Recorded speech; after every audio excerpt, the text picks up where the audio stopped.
નમસ્કાર મિત્રો, અમારી એપીટી ગુજરાતી ચેનલમાં તમારું સ્વાગત છે। અત્યારે હાલની સૌથી મોટી અને દુઃખદ ખબર સામે આવી રહી છે। જોરદાર ભૂકંપ ધ્રુજી ઉઠી ઇમારતો।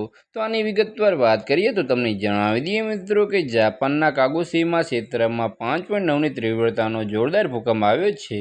તો આની વિગતવાર વાત કરીએ તો તમને જણાવી દઈએ મિત્રો કે ભૂકંપના આંચકો એટલો તેજ હતો કે અનેક ઇમારતો ધ્રુજી ઉઠી હતી અને લોકો ગભરાઈને ઘરોની બહાર દોડી આવ્યા હતા। તો આની વિગતવાર વાત કરીએ તો તમને જણાવી દઈએ મિત્રો કે ગનીમત એ રહી કે આ ઘટનામાં હાલ કોઈ મોટી જાનમાલની નુકસાનીના અહેવાલ નથી। તો આની વિગતવાર વાત કરીએ તો તમને જણાવી દઈએ મિત્રો કે જાપાન હવામાન વિજ્ઞાન એજન્સીએ પણ પરિસ્થિતિની સમસ્યા કર્યા બાદ સુનામીની કોઈ ચેતવણી જાહેર કરી નથી। તો બસ આજે માટે આટલું જ, અને મારી યુટ્યુબ ચેનલ પર નવા હોય તો લાઇક, શેર અને સબસ્ક્રાઈબ કરી દેજો। ધન્યવાદ।